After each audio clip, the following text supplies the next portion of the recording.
الشیطان الرجیم بسم اللہ الرحمن الرحیم۔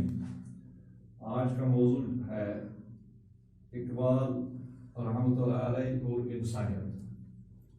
پچھلے سبق میں گئے جو کچھ ہم نے پڑھا اس کے اعادہ کے لیے میں آپ کے سامنے اس کا اعادہ کرتا ہوں۔ یعنی اقبال جو ہے اس کے حوالے سے غلام السیدین فرماتے ہیں کہ اقبال کی شاعری کے نزدیک علم کے ہتھیار سے سچی خوشی، شرافت والی زندگی، اطمینان و سکون والی زندگی حاصل تو ہو سکتی ہے، لیکن وہ راستہ یعنی علم کا راستہ ہیروشیما اور ناگاساکی کے دوزخ تک بھی پہنچا سکتا ہے۔ صرف علم ہی نہیں ہے، اس کے ساتھ عمل بھی ضروری ہے۔ دوسری بات جو اقبال کے حوالے سے غلام السیدین کہتے ہیں، وہ کہتے ہیں کہ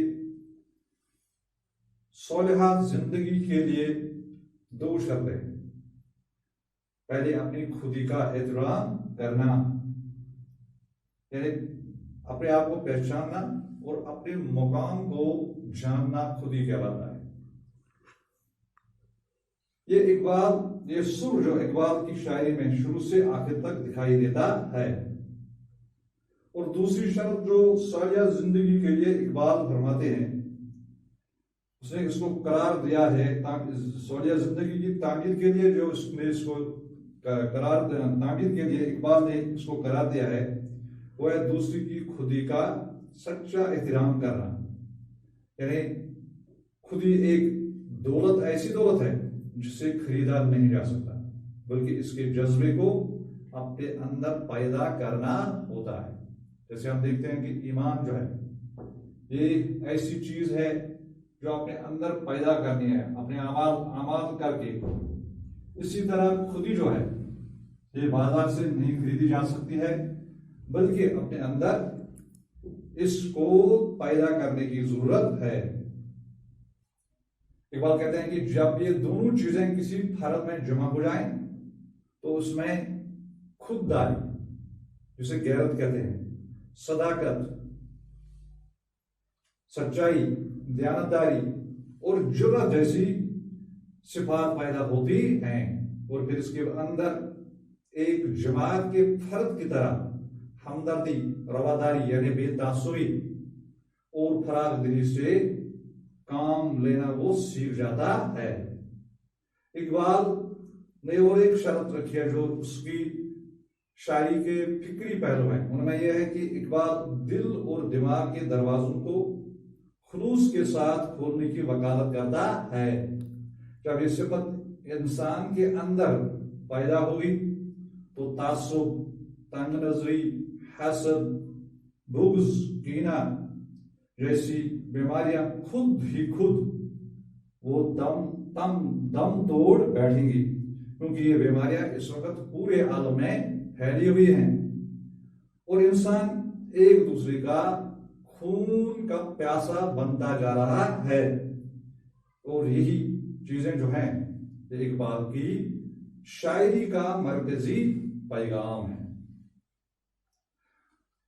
اس کے بعد آج کا سبق جو ہے وہ ہے اقبال نے اپنی شاعری میں بہت سی باتیں کہی ہیں، بہت سے الجھے ہوئے مسئلوں کو سلجھانے کی کوشش کی ہے۔ انہوں نے مشرق مغرب پر مسلم اور غیر مسلم علم کی عیاری اور قوت کی خطرناکی پر تنقید کی ہے، لیکن محبت اور رواداری اور انسان دوستی کا سر ان کی شاعری میں اس طرح گلا ملا ہے جس طرح دل کی دھڑکن زندگی کے اندر بسی ہوئی ہے۔ ان کی سب سے بڑی آرزو یہ ہے کہ ہر انسان ایک بندہ مومن بن جائے۔ اقبال نے اپنی شاعری میں کہتے ہیں کہ بہت ساری باتیں کہی ہیں، وہ یہاں پر مشرق اور مغرب پر مسلم اور غیر مسلموں جو اپنی قوت کی خاطر دوسروں پر سبقت لینا چاہتے ہیں اور جس کے پھر بہت سارے خطرناک نتائج آتے ہیں، لیکن محبت اور رواداری اور انسان دوستی کا سر جو ہے وہ اقبال کی شاعری میں یعنی پیغام ہے دنیا کے لوگوں کے لیے، اس میں اس طرح گلا ملا ہوا ہے جس طرح دل کی دھڑکن زندگی کے اندر بسی ہوئی ہے. اگر ہماری زندگی کی جو نسبت ہے وہ دل کی دھڑکن سے ہے. جب دل مردہ ہو جاتا ہے تو انسان خود بخود مر جاتا ہے. تو ان کی اقبال کی اس کی شاعری کا یہ ایک صفت ہے کہ ان کی سب سے بڑی آرزو یہ ہے کہ ہر ایک بندہ جو ہے وہ بندہ مومن بن جائے. تو بندہ مومن کی تصویر انہوں نے ان دلکش الفاظ میں کھینچی ہے. ہاتھ ہے اللہ کا بندہ، مومن کا ہاتھ، غالب وقار آفرین، کار کشا کار ساز. یہاں ایک بار فرماتے ہیں کہ جو بندہ مومن ہے اس کا یہ صفت ہونی چاہیے کہ اس کا ہر کام جو ہے وہ اللہ کی مرضی کے مطابق ہونا چاہیے. غالب وقار آفرین، کار کشا کار ساز، کیونکہ اللہ جو ہے اس کی کاریگری عجیب ہے. جب اس کی کسی بھی کاریگری پر نظر ڈالتے ہیں تو انسان دنگ رہ جاتا ہے اور اس کی سوچ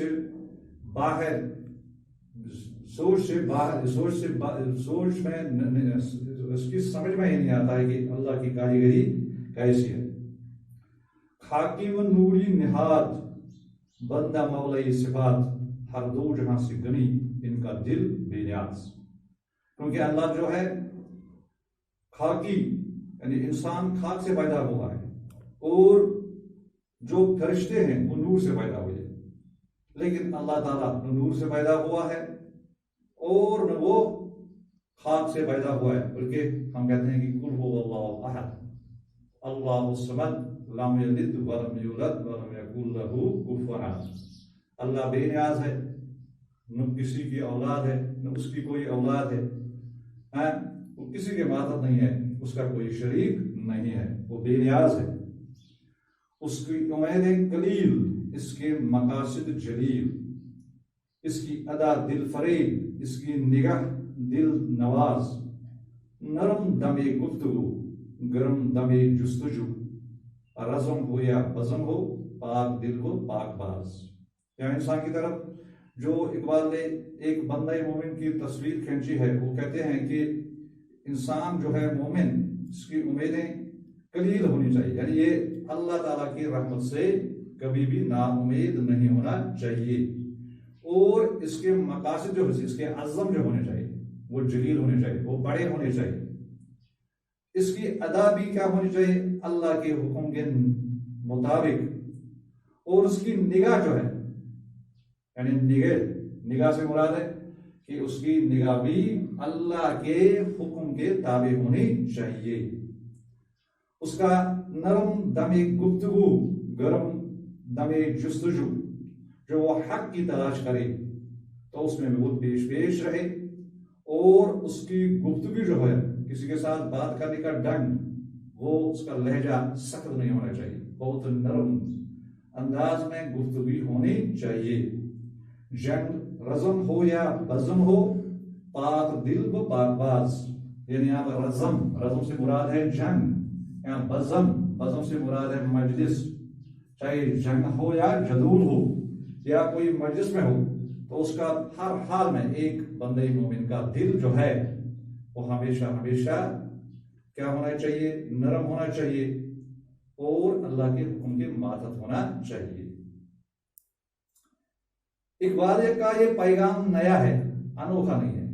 خدا کے نزدیک ہر بندے نے، ہر نبی و ولی، ہر رشی اور منی، ہر مصلح اور فلسفی نے اپنے اپنے انداز میں اسے دہرایا ہے.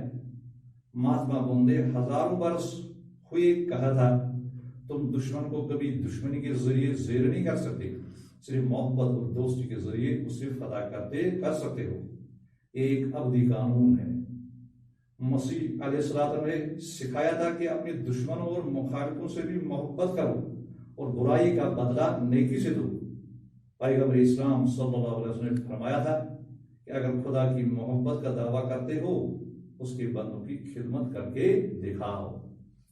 کہتے ہیں کہ اقبال کا یہ پیغام جو ہے یہ نیا ہے، انوکھا نہیں ہے. کیونکہ انوکھا سے مراد نرالا، عجیب و غریب، کیونکہ اس سے پہلے بھی خدا کے بہت سارے بندے یا نبی یا رشی یا منی فلسفی یہ بھی اپنے اپنے انداز میں اس سے دوہرا چکے ہیں۔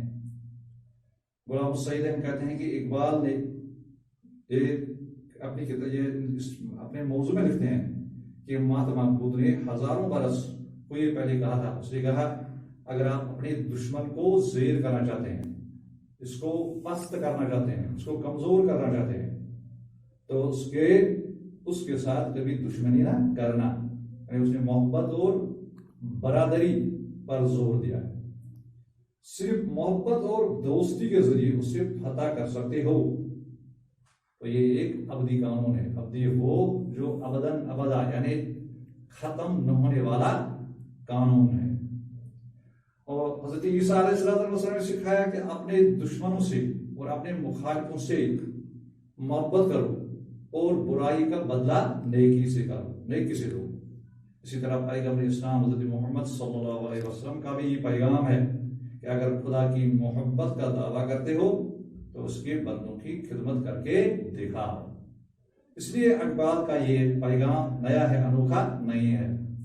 تو اس میں اقبال جو ہے اس کی شاعری جو ہے وہ بھی اسی محبت اور دوستی پر زیادہ زور دیتی ہے۔ وما علینا الا البلاغ۔